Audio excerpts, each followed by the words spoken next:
After a long day of riding in the rain, we arrived at Ohiopyle about 3:30 in the afternoon. The O Plaza Motel was a welcome sight. We enjoyed hot showers and a lovely dinner and relaxed the night away. We knew the rain was going to stop in the morning, so we decided to take our time getting up. We got up a little bit later, had a great breakfast, and began day 3. The sun was out, and the forecast called for the temperature to climb as we rode, so we knew we were in for a good day. Ohiopyle is one of the most scenic areas on this trail, and the bridges surely didn't disappoint. The views from there were astounding, and we made sure to take some time to get some photos and enjoy our time while looking down over the water. Ohiopyle draws thousands and thousands of visitors throughout the year. It is very busy. Within the 2 miles from Ohiopyle heading out, please be aware that if you're on that trail, it will be busy, and be mindful of others who are walking or spending time with their family.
Within just a few hours of leaving Ohiopyle, we reached the town of Connellsville.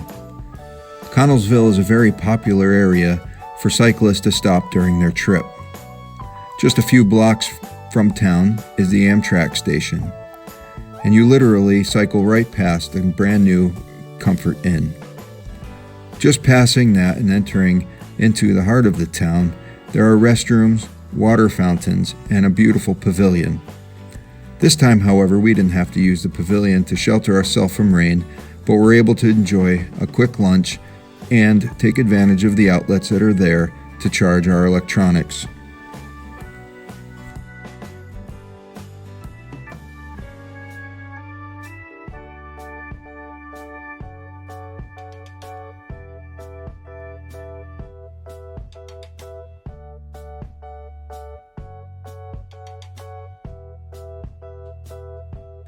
Once we left the pavilion, we quickly reached the Connellsville Arch.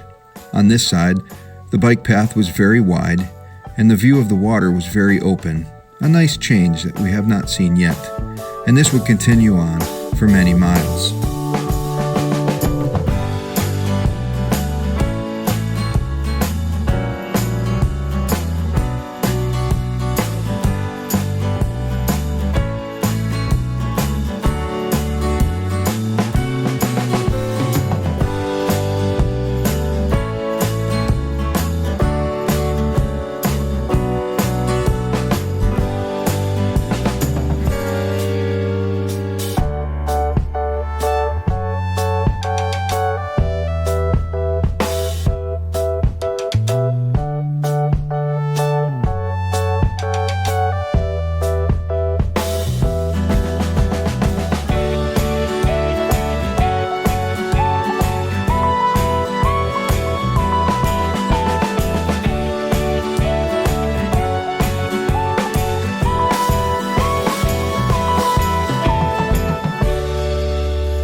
feeling so good after a good lunch break and just riding in the sunshine for the last hour or so that we almost lost track of where we were.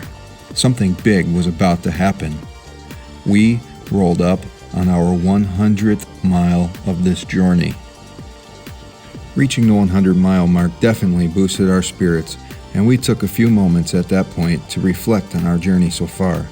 Cycling a long trail will definitely play with your emotions. While we were celebrating our victory at the 100-mile marker, we had no idea what was in store for us just a few short miles away.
With less than 10 miles to go for the day, our team hit our first mental wall of this trip. It's hard to explain, but cycling day after day and hour after hour can drain you so emotionally that you can't even get yourself back on the bike.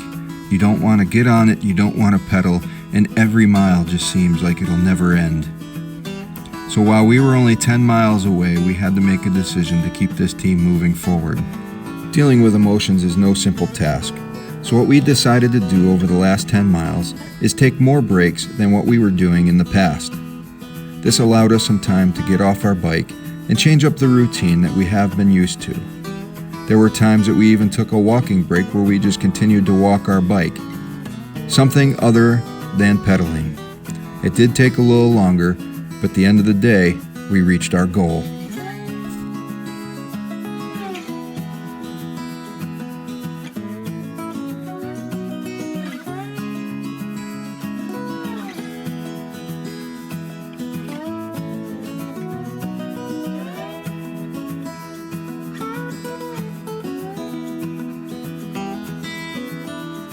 We finally reached mile marker 113, which is the town of West Newton. West Newton is unique in the fact that it features a row of bed and breakfasts that face the Great Allegheny Passage, plus a bike shop and restaurants. There's also a rebuilt train car that serves as a visitor center, which is very popular among the travelers. This has been the hardest day of the journey so far. But through friendship and teamwork, we made it.